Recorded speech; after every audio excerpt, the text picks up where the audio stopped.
ಬಾಂಧವರೇ, NSK tech news Kannada YouTube ಚಾನಲ್ಗೆ ಸ್ವಾಗತ. ನೋಡಿ ವೀಕ್ಷಕರೇ ಮತ್ತು ರೈತ ಬಾಂಧವರೇ, ಈ ಒಂದು ಬೆಳೆ ವಿಮೆಗೆ ಆನ್ಲೈನ್ ಅರ್ಜಿ ಸಲ್ಲಿಸಲು ಪ್ರಧಾನಮಂತ್ರಿ ಫಸಲ್ ಬಿಮಾ ಯೋಜನೆ, ಈ ಒಂದು ಯೋಜನೆ ಹೆಸರು ಬಂದುಬಿಟ್ಟು ಪ್ರಧಾನಮಂತ್ರಿ ಫಸಲ್ ಬಿಮಾ ಯೋಜನೆ. ಇದರಲ್ಲಿ ನೀವು ಬೆಳೆ ವಿಮೆಗೆ ನೋಂದಾಯಿಸಬೇಕಾದ್ರೆ ಆನ್ಲೈನ್ ಮೂಲಕ ಅರ್ಜಿ ಸಲ್ಲಿಸಬೇಕು. ಈ ಒಂದು ಆನ್ಲೈನ್ ಅರ್ಜಿ ಸಲ್ಲಿಸಲು ಕರ್ನಾಟಕಕ್ಕೆ ಸಂಬಂಧಪಟ್ಟಂತೆ ಸಂರಕ್ಷಣೆ ಅಂತಕ್ಕಂಥ ಅಫಿಷಿಯಲ್ ವೆಬ್ಸೈಟ್ ಇರತಕ್ಕಂಥದ್ದು, ಅಲ್ಲಿ ಆನ್ಲೈನ್ ಮೂಲಕ ಅರ್ಜಿ ಸಲ್ಲಿಸಬೇಕು. ನೋಡಿ, ಕೆಲವೊಂದಿಷ್ಟು ಪ್ರಶ್ನೆಗಳು ಸ್ವಲ್ಪ ಉತ್ತರಗಳನ್ನು ಕೊಟ್ಕೊತ ಹೋಗ್ತೇವೆ. ನೋಡಿ ರೈತ ಬಾಂಧವರೇ, ಮೊದಲನೇ ಪ್ರಶ್ನೆ ಬಂದುಬಿಟ್ಟು ಬೆಳೆ ವಿಮೆಯನ್ನು ಆನ್ಲೈನ್ ಮೂಲಕ ಎಲ್ಲಿ ಅರ್ಜಿ ಸಲ್ಲಿಸಬೇಕಂದ್ರೆ, ನೋಡಿ ರೈತ ಬಾಂಧವರು ಅಥವಾ ಯಾವುದೇ ವ್ಯಕ್ತಿ ಡೈರೆಕ್ಟಾಗಿ ತಾವೇ ಅರ್ಜಿ ಸಲ್ಲಿಸಲು ಅವಕಾಶ ಇಲ್ಲ. ನೀವು ಬೆಳೆ ವಿಮೆಗೆ ಆನ್ಲೈನ್ ಅರ್ಜಿ ಸಲ್ಲಿಸಬೇಕಂದ್ರೆ ಕಡ್ಡಾಯವಾಗಿ ಹತ್ತಿರದ ಗ್ರಾಮವನ್ನಿಗೆ ಹೋಗಬೇಕು. ಒಂದು ಗ್ರಾಮವನ್. ಎರಡನೇದು ಏನಪ್ಪ ಅಂದರೆ ಕರ್ನಾಟಕ ಒನ್ ಅಥವಾ ಬೆಂಗಳೂರು ಒನ್.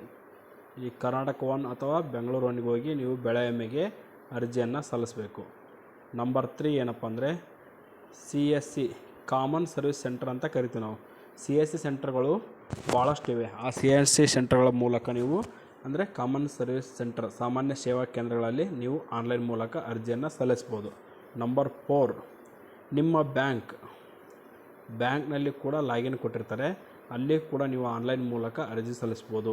ಆದರೆ ಭಾಳಷ್ಟು ಬ್ಯಾಂಕ್ಗಳು ಏನು ಮಾಡ್ತಾರೆ ಅಂದರೆ ಹೊರಗಡೆನೇ ಅರ್ಜಿ ಸಲ್ಲಿಸೋಕ್ಕೆ ರೆಫರ್ ಮಾಡ್ತಾರೆ. ಆದರೆ RDCC ಅಂದರೆ ನಮ್ಮ ಭಾಗದಲ್ಲಿರ್ತಕ್ಕಂಥ ಈ ಒಂದು ಲೋಕಲ್ ಜಿಲ್ಲಾ ಬ್ಯಾಂಕ್ಗಳೇನಂತ ಕರಿತೀವಲ್ಲ, ಈ ಒಂದು ಜಿಲ್ಲಾ ಸಹಕಾರ ಬ್ಯಾಂಕ್ಗಳು, ಪ್ರತಿಯೊಂದು ಜಿಲ್ಲೆಗೆ ಒಂದೊಂದು ಜಿಲ್ಲಾ ಸಹಕಾರ ಬ್ಯಾಂಕ್ ಅಂತ ಇರ್ತವೆ. ಆ ಜಿಲ್ಲಾ ಸಹಕಾರ ಬ್ಯಾಂಕ್ಗಳಲ್ಲಿ ಒಂದು ಬೆಳೆ ವಿಮೆಯನ್ನು ತುಂಬ್ತಾರೆ ಮತ್ತು ಈ ಒಂದು ಸಾಲ ಪಡೆದಿರ್ತಕ್ಕಂಥ ರೈತರ ಡೈರೆಕ್ಟಾಗಿ ಅದೇ ಒಂದು ಬ್ಯಾಂಕ್ಗಳು ಕೂಡ ಡೈರೆಕ್ಟಾಗಿ ತುಂಬ್ತವೆ, ಅಥವಾ ಕೆಲವು ಸಾರಿ ನೀವು ಕೂಡ ತುಂಬೋದು.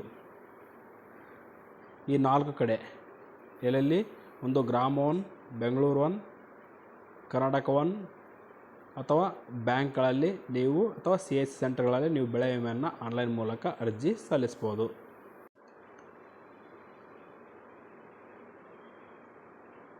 ನಂಬರ್ 2 ಪ್ರಶ್ನೆ ಏನಂದರೆ, ಈ ಬೆಳೆ ವಿಮೆಗೆ ಆನ್ಲೈನ್ ಮೂಲಕ ಅರ್ಜಿ ಸಲ್ಲಿಸಲು ನಾವು CSC ಸೆಂಟರ್ ಅಥವಾ ಇನ್ನಿತರ ಸಂಸ್ಥೆಗಳಿಗೆ, CSC ಸೆಂಟರ್ ಆಗಲಿ, ಗ್ರಾಮ ಒನ್ ಆಗಲಿ, ಬೆಂಗಳೂರು ಒನ್ ಆಗಲಿ, ಕರ್ನಾಟಕ ಒನ್ ಆಗಲಿ ಅಥವಾ ಬ್ಯಾಂಕ್ಗೆ ಹೋಗ್ಬೇಕಾದ್ರೆ ಏನೇನು ಡಾಕ್ಯುಮೆಂಟ್ಸ್ ಒಯ್ಯಬೇಕಪ್ಪ ಅಂದರೆ, ನಿಮ್ಮ ಆಧಾರ್ ಕಾರ್ಡ್ ಒಯ್ಯಬೇಕು. ರೈತರ ಒಂದು ಆಧಾರ್ ಕಾರ್ಡ್ ಒಯ್ಯಬೇಕು, ನಂಬರ್ 1. ನಂಬರ್ 2 ಏನಪ್ಪ ಅಂದರೆ ಪಾಣಿ, ಪ್ರಸ್ತುತ ವರ್ಷದ ಪಾಣಿ ಒಯ್ಯಬೇಕು. ಹಳೆ ಪಾಣಿ ಒಯ್ಯೋಂಗಿಲ್ಲ, ಈ ವರ್ಷದ ಒಂದು ಪಾಣಿಯನ್ನು ಒಯ್ಯಬೇಕು. ನಂಬರ್ 3 ನಿಮ್ಮ ಬ್ಯಾಂಕ್ ಪಾಸ್ಬುಕ್ ಒಯ್ಯಬೇಕು.